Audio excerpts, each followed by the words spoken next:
খবরদার, আমার স্বামী আমাকে ডিভোর্স দিবে এই কথা যদি আরেকবার মুখ দিয়ে উচ্চারণ করিস আমি তোর জিভ টেনে ছিঁড়ে ফেলবো। আসিফ, তোমার সামনে তোমার বউ আমাকে থাপ্পড় মেরেছে, যা ইচ্ছা তাই বলছো, তুমি দাঁড়িয়ে দাঁড়িয়ে দেখছো, কোনো প্রতিবাদ করবে না?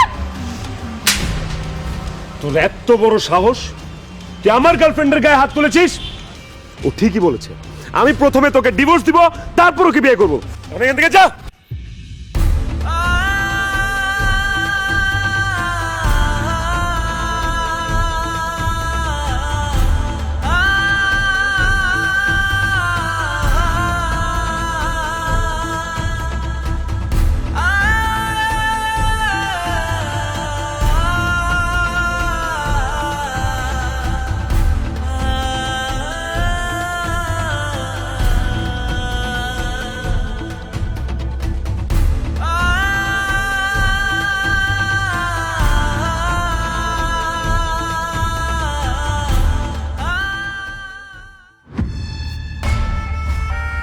বৌমা, এসব তুমি কি করছো?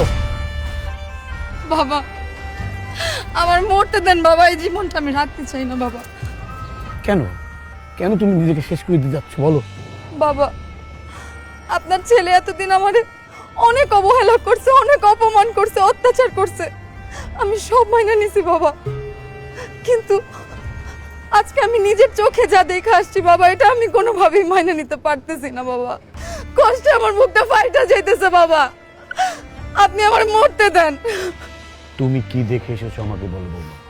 বাবা, আমি দেখলাম আপনার ছেলে রাস্তার পাশে দাঁড়ায় অন্য একটা মেয়ের সাথে কথা বলতেছে, আমাকে বলছে যে ওই মেয়ে নাকি ওর গার্লফ্রেন্ড, আর আমারে ডিভোর্স দিয়ে নাকি কয়দিন পরে ওই মায়েরা বিয়ে করবো বাবা। বাবা, আমি থাকতে আমার স্বামীর আরেকটা গার্লফ্রেন্ড থাকবে, এটা আমি মাইনা নিতে পারবো না বাবা, এটা আমি মাইনা নিতে পারবো না বাবা। আপনি আমার আটকেন না, আপনি আমার মরতে দেন বাবা। তুমি মরে গেলে আমি হেরে যাব, তুমি হেরে যাবে, তোমাকে বাঁচতেই হবে। গরিবের ঘরে জন্মেছো বলে তুমি মরে যাবে, তুমি মরে গেলে আমি হেরে যাবো। আসিফকে তোমার উচিত শিক্ষা দিতেই হবে বৌমা। এইটা কোনোদিনও সম্ভব না বাবা। অবশ্যই সম্ভব।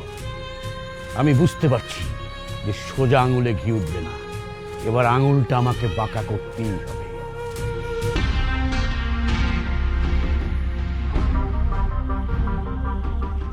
What is this? আপনাদের এত বড় সাহস, আমাকে দেখে আপনারা উঠে দাঁড়ালেন না কেন? এই কথা কান দিয়ে ঢুকে না। আপনাকে দেখে সবাই উঠে দাঁড়াবে কেন? হ্যাঁ, কে আপনি? ছোট লোকের বাচ্চা, আমি কে তুই আমার চিনতে পারতেছস না? গায়ে হাত তোলার অভ্যাসটা কোন ঝেড়ে ফেলুন মিস্টার আসিফ। আমি সত্যি আপনাকে চিনতে পারছি না, কারণ আপনার বাবা এখন আর এই অফিসের এমডি নয়, আর আপনিও আমাদের এমডি ছিলেন। এই বেয়াদবের বাচ্চা, আমি যদি এই অফিসের এমডি ছেলে না হই, আমার ড্যাড যদি অফিসের এমডি না হয়, তাহলে অফিসের এমডি কে?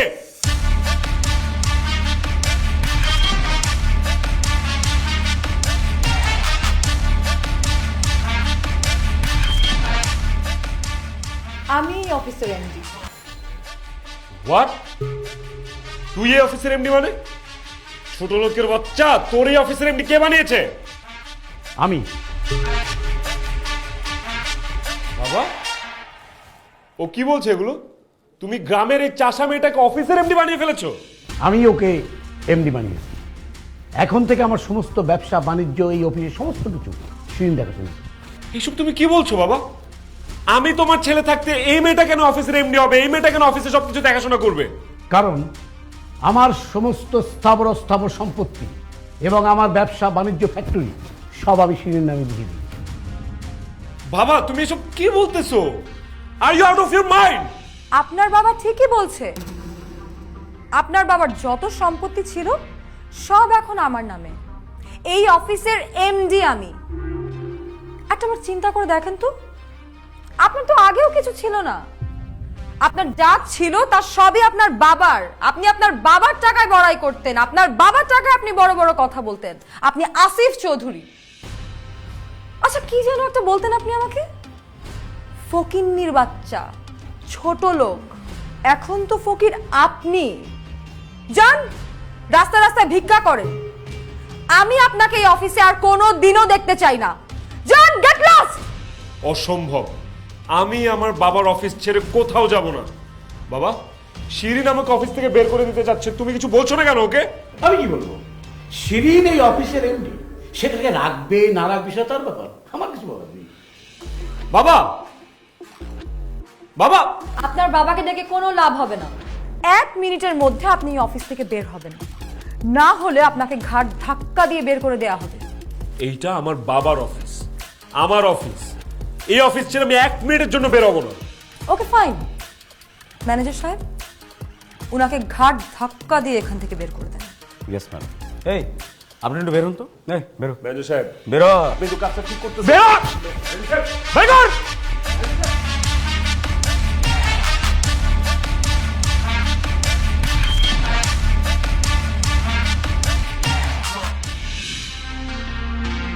দাঁড়ান,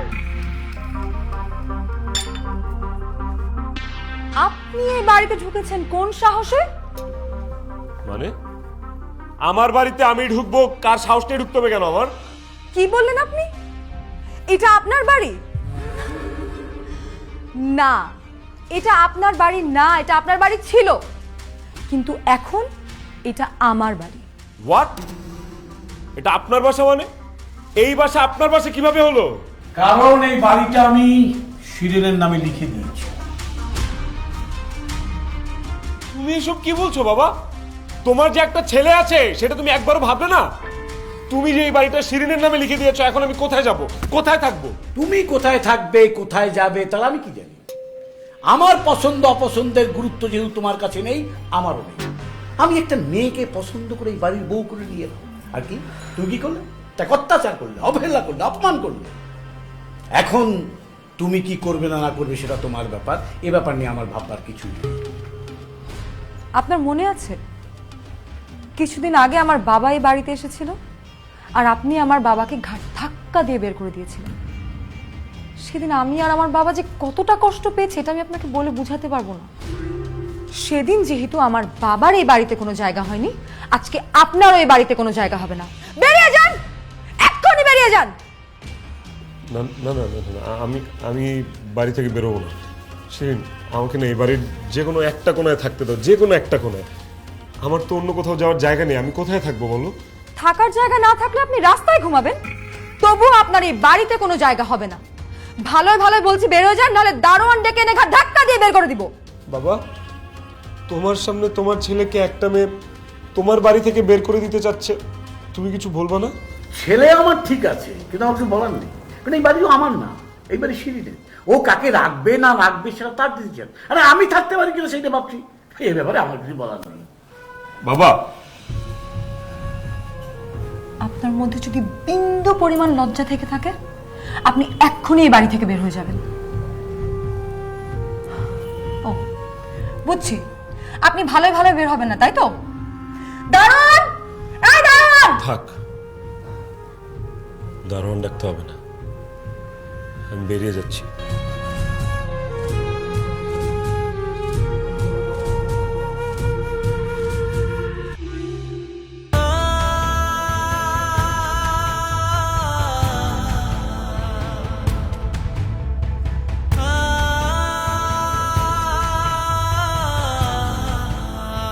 ও মাই গড, মানুষজন যে কেন এভাবে রাস্তাঘাটে শুয়ে থাকে বুঝছি না। আসিফ, এই আসিফ, আসিফ, এই আসিফ।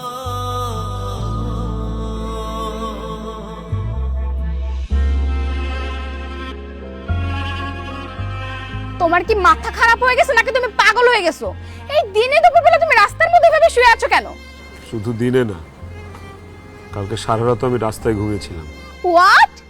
তুমি সারা রাত রাস্তায় ঘুমিয়েছো? But why? কারণ আমাকে বাসা থেকে বের করে দিয়েছে।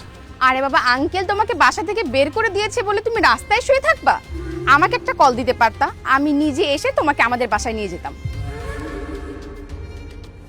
সত্যি বলছো? আমাকে তুমি তোমার সাথে তোমার বাসায় নিবা? অবশ্যই সত্যি বলছি, আমি তোমাকে ভালোবাসি না বেব। সত্যি তুমি আমাকে ভালোবাসো তো সোনিয়া? সত্যি সত্যি সত্যি। থ্যাংক ইউ সোনিয়া, আমি আমার সব কিছু ছেড়ে ছুড়ে তোমার কাছে চলে এসেছি। এখন আর তোমার আর আমার মধ্যে কোনো বাধা নাই। চলো, আমাকে তোমার বাসায় নিয়ে চলো, এরপর আমি তোমাকে বিয়ে করব। আচ্ছা ঠিক আছে, সব হবে। তার আগে বলো, আঙ্কেল কেন তোমাকে রাগ করে বাসা থেকে বের করে দিয়েছে? ড্যাড আমাকে বাসা থেকে বের করে দেয়নি, আমাকে বাসা থেকে বের করে দিয়েছে আমার স্ত্রী। হোয়াট? তোমার স্ত্রী তোমাকে বাসা থেকে বের করে দিয়েছে? কিন্তু কেন? আমার বাবা তার সমস্ত সহায় সম্পত্তি, ব্যবসা বাণিজ্য, বাড়িঘর সবকিছু আমার স্ত্রীর নামে লিখে দিয়েছে। আমি তো তোমাকে ভালোবাসি, সেই জন্য আমি শিরিনের সাথে কখনো ভালো ব্যবহার করিনি, সবসময় খারাপ ব্যবহার করি। তাই শিরিন আমাকে বাসা থেকে বের করে দিয়েছে। ও মাই গড আসিফ, তুমি সব কি বলছো? তার মানে তোমার বাবা সব সয় সম্পত্তি তোমার স্ত্রীর নামে লিখে দিয়েছে? হ্যাঁ সোনিয়া, মানে তোমার এখন কিছুই নাই? কিচ্ছু নেই, সেই জন্যই তো আমি রাস্তায় শুয়েছি।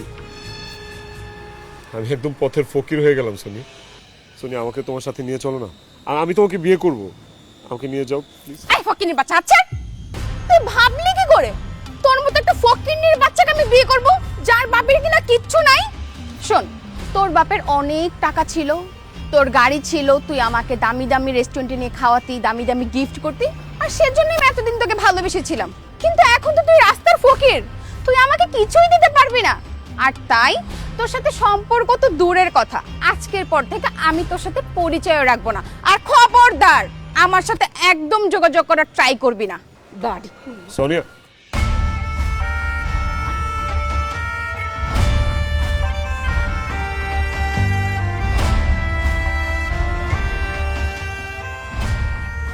কি যে গার্লফ্রেন্ডকে এত ভালোবাসতা, দামি দামি গিফট কিনে দিতা, বাবার লাখ লাখ টাকা খরচ করতা, আজকে তোমার কিছু নাই দেখে সেই গার্লফ্রেন্ড তোমাকে ছেড়ে চলে গেল? এখন বুঝতে পেরেছো, একজন পুরুষকে তার স্ত্রীর চাইতে বেশি আর কেউই ভালোবাসতে পারে না। সবাই যার যার স্বার্থের জন্য কিছু সময়ের জন্য আপন করে নেবে, তারপর স্বার্থ ফুরালে সবাই চলে যাবে। বাই দ্য ওয়ে, তোমার সাথে আমার কিছু হিসাব কিতাব বাকি আছে। আগামীকাল সকাল 10টার মধ্যে তোমাকে আমি আমার অফিসে দেখতে চাই।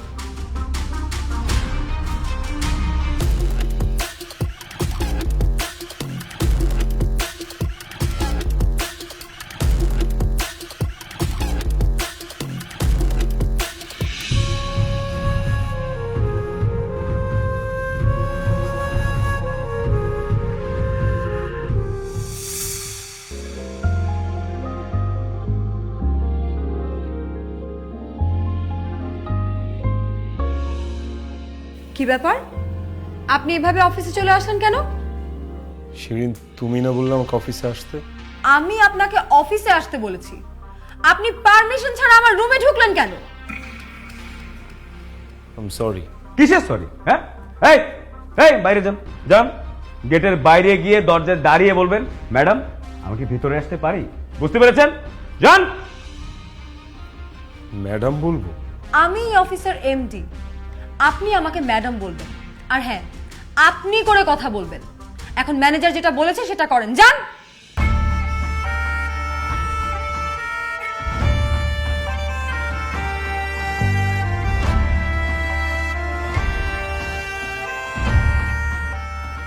আসতে পারি ম্যাডাম? হ্যাঁ আসুন।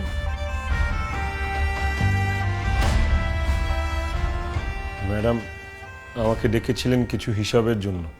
কি হিসাব বাকি? আমার না কিছু টাকা দরকার, আমাকে কি একটু টাকা দিবেন?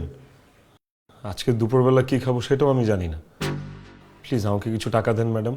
টাকা আমি আপনাকে দিব না, আপনি আমাকে টাকা দিবেন। আমি টাকা দিব মানে? আমরা হিসাব করে দেখেছি যে গত 1 বছরে আপনি আপনার ব্যক্তিগত কাজে অফিসের অ্যাকাউন্ট থেকে 50 লক্ষ টাকা নিয়েছেন। আপনাকে এখন এই মুহূর্তে এই 50 লক্ষ টাকা ফেরত দিতে হবে। ম্যাডাম আমি 50 লক্ষ টাকা এই মুহূর্তে কোত্থেকে আপনাকে ফেরত দিব? টাকা নেওয়ার সময় মনে ছিল না যে কিভাবে টাকাটা ফেরত দেবেন? শুনেন, অত কথা বলে লাভ নেই। আপনি যদি এই মুহূর্তে 50 লক্ষ টাকা ফেরত দিতে না পারেন, তাহলে ম্যাডাম পুলিশ ডেকে আপনাকে পুলিশের হাতে ধরে দেবে। তখন না বাকিটা জীবন আপনাকে জেলখানা কাটাতে হবে। না না না, প্লিজ ম্যানেজার সাহেব আমাকে পুলিশের কাছে দিয়েন না প্লিজ, আমি আমার বাকিটা জীবন জেলে কাটাতে চাই না। ভেরি গুড, তাহলে টাকাটা ফেরত দিন।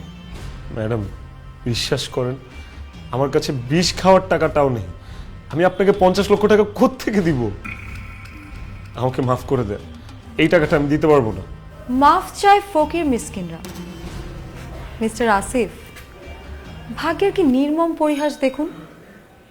এক সময় আপনি আমাকে ফকিন্নির বাচ্চা বলতে বলতে এখন নিজেই ফকির হয়ে গেছেন, কিন্তু আমি আপনাকে মাফ করব না। ম্যানেজার সাহেব, বুঝতে পেরেছি উনি টাকা দিতে পারবে না, আপনি এক্ষুনি পুলিশকে কল করুন। না না ম্যানেজার সাহেব প্লিজ, পুলিশকে কল দিতে হবে না।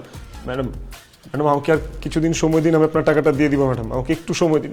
ঠিক আছে, আপনাকে 7 দিনের সময় দিলাম, কিন্তু এই 7 দিনের মধ্যে যদি আপনি টাকা জোগাড় করতে না পারেন আমি কিন্তু আপনাকে পুলিশে ধরিয়ে দিব। আর মনে রাখবেন, আমাদের লোকজন সব সময় আপনাকে ফলো করবে, পালিয়ে যাওয়ার চেষ্টা ভুলেও করবেন না। যান, যত তাড়াতাড়ি সম্ভব টাকা জোগাড় করুন।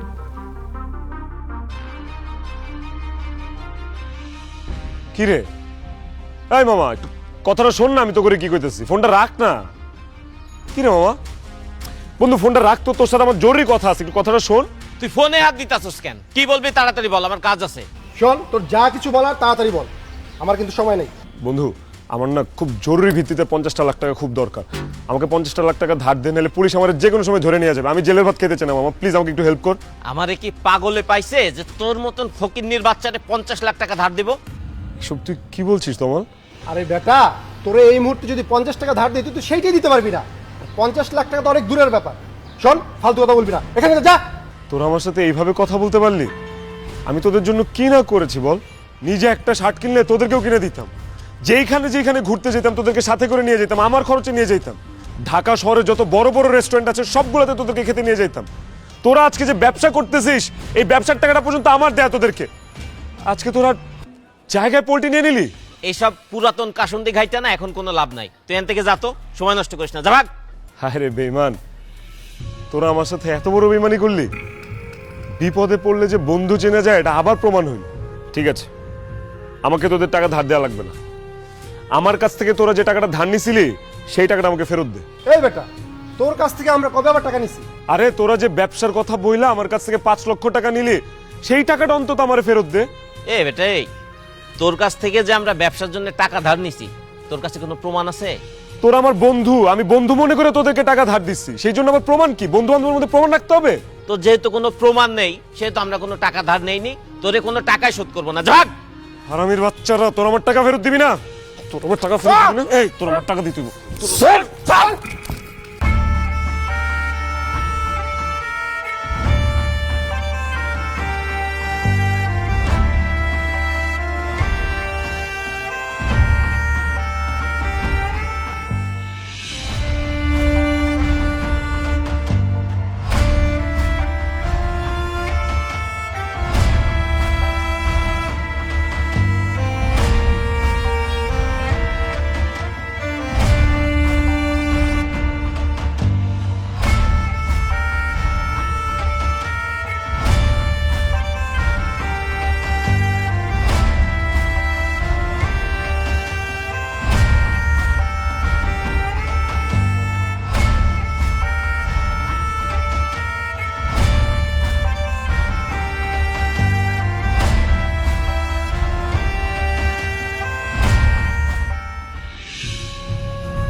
বেঈমান, স্বার্থপর, এই দুনিয়ার সব মানুষ স্বার্থপর।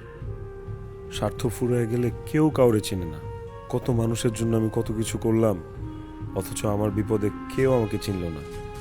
হায় রে দুনিয়া, আমি এখন অফিসের 50 লক্ষ টাকা কোত্থেকে দেব? আর টাকাটা দিতে না পারলে তো পুলিশ আমাকে ধরে নিয়ে যাবে, আর আমাকে যদি পুলিশ ধরে নিয়ে যায় আমার বাবার মান সম্মান যাবে। তার চেয়ে বরং নিজেকে শেষ করে দিই, তাহলে এই দুঃখ, কষ্ট, যন্ত্রণা সব কিছু থেকে একেবারে মুক্তি পেয়ে যাব।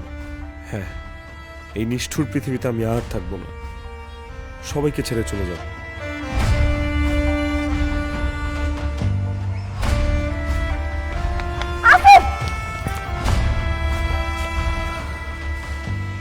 তুমি না বড় লোকের ছেলে, এত তাড়াতাড়ি জীবনের কাছে হার মেনে জীবনটা শেষ করে দিতে চাচ্ছ?